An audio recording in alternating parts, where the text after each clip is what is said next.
नमस्कार बंधुओं, मैं आपका भाई अंजय चौहान। और बंधु, आज हम लोग बात करेंगे कि क्या बीर के वेग को रोकना चाहिए। जैसे कि कुछ लोग वीडियो बना कर डाले हुए हैं यूट्यूब पर कि बीर के वेग को नहीं रोकना चाहिए। ठीक है, आयुर्वेद भी कहता है कि बीर के वेग को नहीं रोकना चाहिए।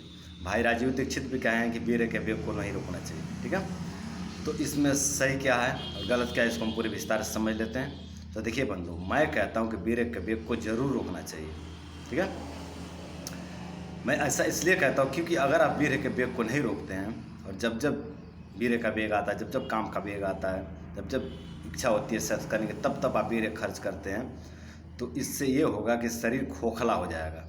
ठीक है, शरीर में वायु का प्रकोप हो जाएगा। जब खोखला होगा तो शरीर में क्या बनेगा, वायु और आकाश तत्व बनेंगे। ठीक है, अब ये वायु और आकाश तत्व ही वात का प्रकोप है, तो शरीर में वात दोष का प्रकोप होगा। और वात दोष के प्रकोप होने से ऐसा आयुर्वेद में कहा गया है कि असंख्य रोग होते हैं। ठीक है, ऐसा कहा गया है कि जब वात दोष सीधे सीधे जब प्रकोप होता है तो शरीर में 80 रोगों को जन्म देता है। और जब ये रस धातु के साथ मिल जाए, रक्त धातु के साथ मिल जाए, खून धातु के अपना मेद धातु के साथ मिल जाए, मांस धातु के साथ मिल जाए, वीर्य में घुस जाए, मज्जा धातु में घुस जाए, तो असंख्य रोगों को जन्म देता है। ठीक है, तो इस असंख्य रोगों से बचने के लिए, इस वात के प्रकोप से बचने के लिए आप वीर्य के वेग को जरूर रोकें।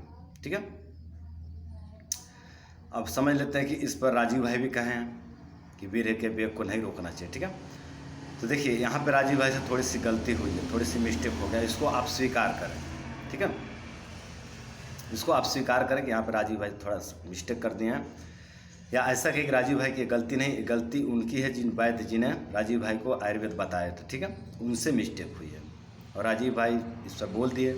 और यहाँ तो थोड़ा मिस्टेक हुआ, सबसे बड़ी गलती उन्होंने किया जिन्होंने पैसा कमाने के लिए, पैसे के लालच में राजीव भाई के इस वीडियो को धड़ल्ले से प्रचार किया यूट्यूब पर अपलोड करके। ठीक है, एक नहीं सैकड़ों की संख्या में यूट्यूबर इस वीडियो का प्रचार किए हैं पैसा कमाने के लिए। ठीक है, तो अब इसका प्रभाव क्या हुआ आप देख लीजिए।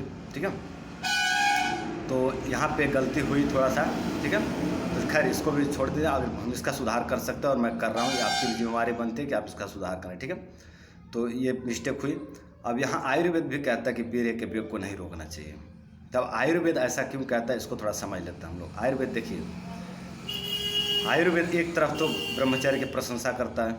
ठीक है, खूब प्रशंसा। शरीर के 3 स्तंभ है। ठीक है, 3 खंभे हैं शरीर के, उसमें से ब्रह्मचर्य, निद्रा और भोजन। ठीक है, ये आयुर्वेद का ही कहना है कि ब्रह्मचर्य, भोजन और निद्रा ये 3 शरीर के स्तंभ खंभे हैं। ठीक है, इन्हीं के दम पर शरीर टिका हुआ। अगर इनमें से एक भी चला गया, ब्रह्मचर्य चला गया या भोजन चला गया, निद्रा चली गई, तीनों में से एक भी गया तो आदमी लंगड़ा बन जाता है, रोगी बन जाता है, अपाहिज बन जाता है, सब कुछ रहते हुए भी बेकार हो जाता है आदमी। ठीक है, तो एक तरफ तो आयुर्वेद इतनी प्रशंसा करता है ब्रह्मचर्य, दूसरी तरफ कहता है कि वीर्य के वेग को ना रोके। तो उसका अर्थ क्या है, उसको थोड़ा समझ लेना चाहिए।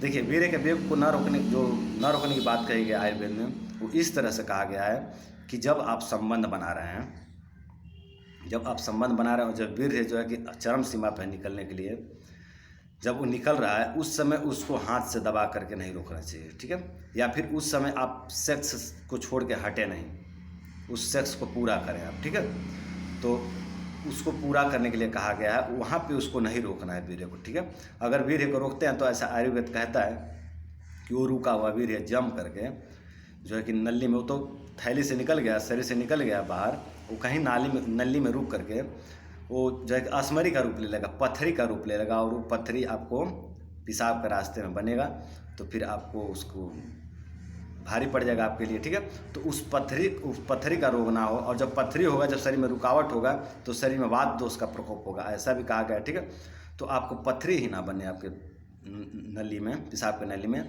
इसके लिए कहा गया कि वीर्य के वेग को, जो वीर्य आ रहा है उसको दबा करके नहीं रखना है, या फिर वहाँ सेक्स करते समय उस सेक्स को नहीं रोकना है, आप उसको पूरा करना है, उसको वीर्य को निकालना है। ठीक है, तो अब ऐसा नहीं कहा गया कि आपको थोड़ा भी काम की इच्छा आया तो आप वीर्य खर्च कर दें, या थोड़ा भी जैसे कि आपका उत्तेजना हुई और आप वीर्य खर्च कर दें, ऐसा नहीं कहा गया। ऐसे में तो ऐसा कहा गया कि आप जो है कि अपने मन को तुरंत बदल लें।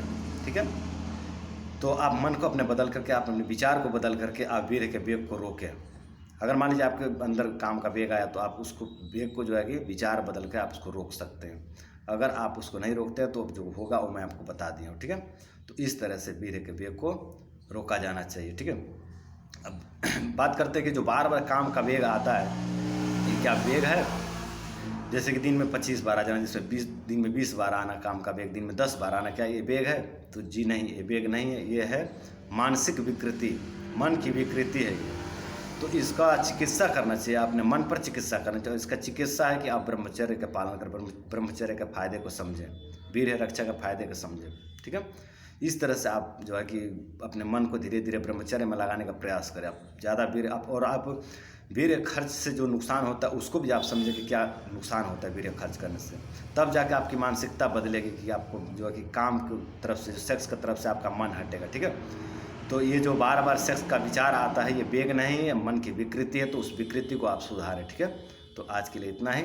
नमस्कार, जय हिंद, जय भारत। अगर कुछ गलती हुई हो इस वीडियो में, जैसे कि मैं राजीव भाई का नाम लिया हूँ, तो उसके लिए हमें क्षमा करिएगा। वैसे राजीव भाई मेरे आदरणीय हैं, मेरे पूजनीय हैं, मेरे गुरुजन हैं, तो उनके खिलाफ़ तो कुछ बोलना ठीक नहीं है, लेकिन एक गलती था एक, जो उसको सुधारना ज़रूरी है।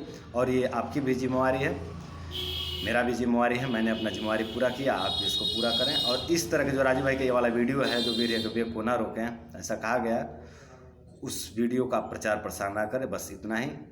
तो आज के लिए इतना ही। नमस्कार, प्रणाम, जय हिंद, जय भारत।